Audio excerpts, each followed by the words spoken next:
What's up everyone, Eric here, hope you're all doing good today. We're going to be getting into some Delonghis in this video. Before we start, as always, I beg you to please take a moment to subscribe, give me a like, and if you like this video, just give me a quick comment. Trying to grow this channel makes a big difference to me. Also, if anything at all interests you that I say in this video, and you're thinking about buying it, consider going through affiliate links down below. They give me a little bit of money, I get a little kickback, a little commission at no cost to you, and that helps me support the channel, helps me keep scrounging around to buy gear to review, like this little Stilosa that I found on Facebook Marketplace. So, all right, let's get into it. So let's start off. What are we talking about here? Delonghi ECP models versus Delonghi Stilosa. Between the two, they are a slight price difference. The Stilosa retails at $99.99, so $100, but it is often on sale. And the ECP series, the cheapest one, starts at $110, and the most expensive one, this guy right here with a little bit more stainless steel plating, goes for $150.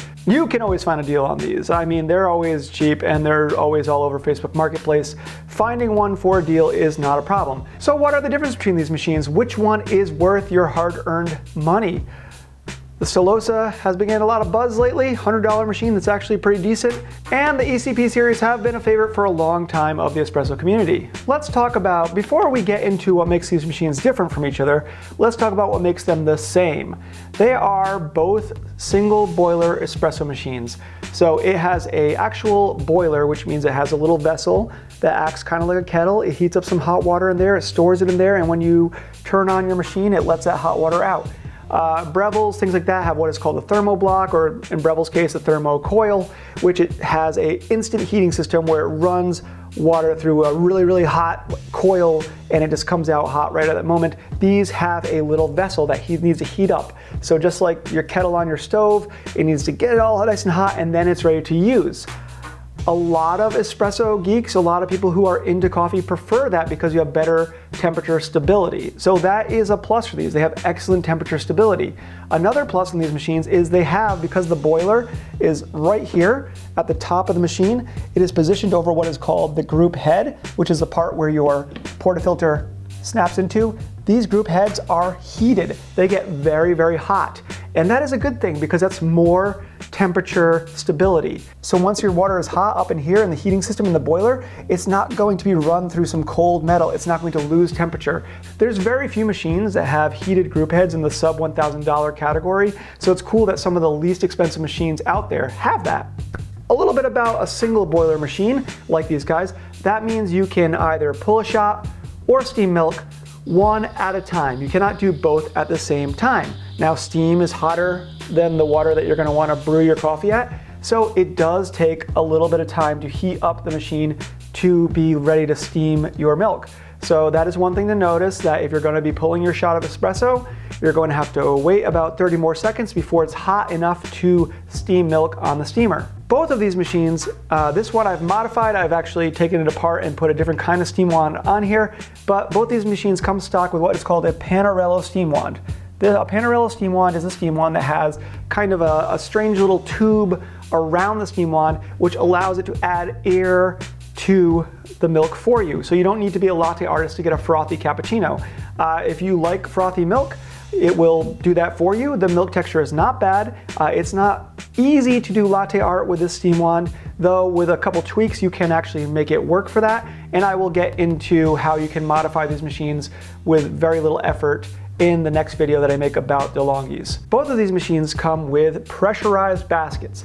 Pressurized baskets mean that they are baskets that are designed to be used with coarsely ground coffee compared to espresso. Espresso is ground powdery fine, so fine that it feels very powdery in between your fingers, not scratchy. For a pressurized basket like these, it's going to be using what we call, it's really designed for being used with pre-ground espresso. So the espresso that you buy at the grocery store that says espresso in the bag, it's already ground up in there. It's a little bit coarser than your true espresso.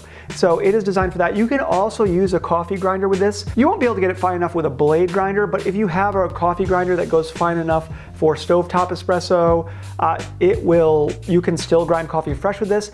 It's not going to be true espresso when you're using this machine stock with these baskets, but it's going to be something that's espresso-like, and it's going to be something that's a heck of a lot better than some of those drive-through places. Also included with this machine is a little scoop tamper. Go come on. Your little Scooby Scoop here is designed for scooping out your pre-ground espresso, putting it in here, and then tamping down. It's not the coolest tool in the world. It's not really nice to use, but it gets the job done when you're using pre-ground espresso. So that is what you're going to get stock with this machine. If you are buying them new, is they come with a 1-year warranty from Delonghi. If you register them online, that gets extended by another year. So you end up with a 2-year warranty on like a $100, $150 espresso machine. Pretty good. Another very cool thing about these machines is that they are moddable. You can modify these guys with just a few little upgraded parts. You don't have to really put in much effort. You don't need to be mechanically inclined. You just need to make a little bit of investment if you want to turn this machine into a true espresso machine that can make cafe quality espresso. You know, getting a better basket, getting a better portafilter handle, getting a better tamper. These are all things that you can do to improve the quality of the espresso that you're pulling with this. The major investment you have to make would be a true espresso grinder. Those would be, we can say that you can start around, for a hand grinder, around $100 for one of those. And then we have some other grinders that I could recommend for $170-ish that are more mechanical. We're not going to get too into that because we're just going to be talking about the difference between these machines, but rest assured, these machines are capable of really great things with a few upgrades. Now we're going to talk about the differences. That's the point of this video, right? The first difference is clearly the size. We're looking at the Stilosa. She is about 11.5 inches tall. She is about 10 inches deep, and she is about 8 inches wide. Big sister right here is about 12 inches tall, about 9.5 inches deep, and about 7.5 inches wide. So they're almost the same size. They're very close. They're very close to the same size. The next difference is the build quality. Stilosa is definitely a lot more plasticky. They're both very plasticky machines. They both have a lot of plastic. This guy looks like it's stainless steel. It is stainless steel plating, but there is still a great amount of plastic in the construction. Stilosa is almost entirely plastic, except for, of course, the boiler and the group head, and there is a stainless steel cup warmer on top. Speaking of stainless steel, one great plus about these machines is the boilers inside of here are stainless steel. That is something that you want a boiler to be made out of. It doesn't contaminate the water. There's not going to be like any kind of bleeding of strange things coming out of it. There's not going to be any flaking of metals off into your water. That is something that you want a boiler to be constructed out of. That is a quality component. Speaking of the boilers, this is going to be the biggest difference between these two machines. There is a difference in size between the two boilers. The boiler in the Stilosa is 150 milliliters. So it's a small boiler, but it is bigger than other entry-level sought-after espresso machines like the Gaggia Classic. This guy right here has an actual slightly bigger boiler. The boiler capacity on this is 180 milliliters, so 30 milliliters bigger. And that's might sound small, but it does make a difference. Your recovery time for pulling espresso shots back to back is going to be a little quicker, and you're going to have a little bit more time to steam your milk. You have more capacity for steam in there, therefore you're going to be able to steam more milk for a longer time. It's not that big of a difference, but I do think that larger capacity is a huge plus. You're getting a lot more bang for your buck with this one. Another benefit of having a larger boiler means that the temperature is more likely to be more stable because there's more water in there, less is getting introduced at a time. No less cold water is getting pumped into the boiler at a time. Therefore, the temperature is more stable if you're pulling back-to-back shots of espresso. So boiler size, definitely big plus with the ECP series. So speaking of the boiler, and there is a slight difference in sizes, that means that the heat up time is going to be slightly different. So I've timed those up, and the time for your initial heat up when you turn on your machine, you're going to have 1:37 for the Stilosa before the ready light clicks on. Very fast for a boiler, and you're going to have 1:57, so about 2 minutes for the ECP series before the ready light comes on. So a little less than a 30-second difference. You're going to want to be turning them on for 5 or 10 minutes before you use them anyway if you want the best quality of your shots. So you want to let the group head get nice and hot. You want to heat up your portafilter. So if you turn them on 5 or 10 minutes before you're going to use them in the morning, that would be the best. So the heat up time difference is negligible. But if you were in a rush, this is slightly faster. Though I would say 20, 30-second difference, not a big deal. Here's actually where it gets interesting, the time to switch to steam mode. Now, if you switch over to steam mode, you're gonna make, which is the furthest switch over to the side here, you're going to heat up the boiler even more. You're gonna heat it up to steam, and that will take a little bit extra time. With this guy right here, heat up time was only 25 seconds, and the Stilosa was about 28 seconds. Almost the same, but this guy is slightly faster at heating to steam, and you do have more steam volume, more steam power. The next big difference I want to talk about is the quality of the components that come with the machine. So you get, like I said, a pressurized basket with these machines. Now, you can tell they are very similar looking. They are almost the same, but the Stilosa is a little bit lighter in weight, a little bit more modern in look. The problem is that the basket that comes with them, and I will have an up-close look, is really weird on the Stilosa. It has many different parts. There is one advantage to that, is that you can actually take this thing apart and make it non-pressurized. If that means anything to you, you might find that exciting, but it's not optimal. There is just a lot of little pieces to this basket, and cleaning it and taking it apart into 4 or 5 different pieces, and it gets really dirty after you run a shot. I don't like that. It's just too many little pieces, too much plastic, too many components, too much to break, too much to get dirty. Not a fan. The ECP series also has parts. It has 2 parts. It has your external basket, and then it has your internal perforated basket. It's just 2 parts. It's also not ideal, but it's just less messy and a little bit easier to clean, a little bit easier to take care of. So I think I do like the baskets that come with the ECP better.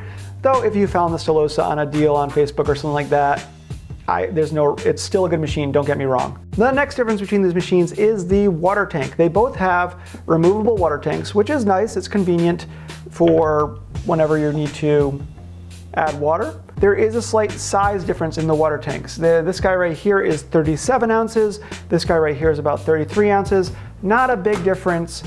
Honestly, that's plenty of water in either way. You want to refill with fresh water as often as you can anyway, so that's not a big difference. But the actual construction of the water tank is slightly different. This one has a more snug fit where it connects to the machine and has 2 entry points where it's going to actually draw water from. Well, this one is a little less snug, a little less loose, a little cheaper feeling when you put it in there, and only has 1 entry point where it draws water from. I did have a little bit of trouble getting it to sit correctly where it actually could draw water into the boiler. That was, that's annoying. You don't want to be running a boiler hot with no water in there. That's bad for the machine. So that is one difference, that this is just not only a bigger water tank, but it's better built. The next difference is the drip tray. They both come with removable drip trays. This guy right here I don't have because I bought mine used and the person who sold it to me lost it. But they both have removable drip trays that also have a space underneath if you have a bigger cup. If you were to be using like a big mug, it's so you can make space for that mug in there. But in the ECP series, there is a drainage spout in here. So if for any reason you were to get some water spilled inside of your machine where you put the water tank in, which would probably happen because you're putting water in here. So of course some water is going to get in there. It drains itself into the drip tray, which is nice. That's clean. That keeps your counters dry. Keeps things, if you have fancy wooden counters like me, you don't want wet stuff on there underneath the machine. You don't want to warp that wood. But anyway, you don't want puddles on your countertop no matter what they're made out of. The Stilosa, it has a place for that water to drain out of because it knows it doesn't want water to get sitting there and get moldy. It drains directly out of the bottom of the machine. And if you don't have a snug connection, like I said, mine don't, you're just going to get a puddle under the machine. That's why this guy is sitting on top of this cutting board here. Now maybe mine is just not the best. Maybe this is a 1 in 100 kind of thing where my seal just isn't as good as the ones that come brand new out of the box. But if you were to have that not seated quite right, you do really have to push these water tanks down. It's a big problem a lot of people have when they first get the machines. When you fill it up, you're going to want to push this water tank down in there snug or it won't work. But so anyway, you're pushing it down there snug. Maybe it's not seated quite right. Maybe you have some drippy drops coming out, and then you get the water. It will drain out onto your countertop because that's where the water goes. So that is another little cheaper way the Stilosa is designed. So those are the major differences between these two machines. You're gonna find that this one is slightly sturdier built. This has a bigger water tank, it has a bigger boiler, it comes with better accessories, though whether you use those accessories is really up to you. I know that I upgraded mine fairly quickly. It is a better buy because you're going to find these on sale all the time for any of the ECP models for between 100 and 120 bucks. For some reason, the stainless steel one here, the premium quote-unquote model, is often cheaper than the all plastic ones, so it is a good one to look out for. Stilosa, if you find one on the cheap, if you're looking for a hobby machine that you want to play with, maybe you like to take things apart, maybe you want to modify it, this is still a great machine. It is capable, with a couple little upgrades, of doing wonderful things. This is still a good buy, but if you are choosing between these two, definitely consider going with the ECP series. It's a better machine. Hey, thank you so much for tuning in. I really am enjoying making these videos. I would really appreciate likes, subscribes. I just want to make more stuff for you guys. So you're going to find another Delonghi video coming up next week. It's going to be about how to use these machines, just the basics of using it. And then there's going to be another video about how we can modify these machines, which accessories we can buy, and things like that to make them really turn into great machines. So thank you so much. Thank you so much and have a good day. All right, bye-bye.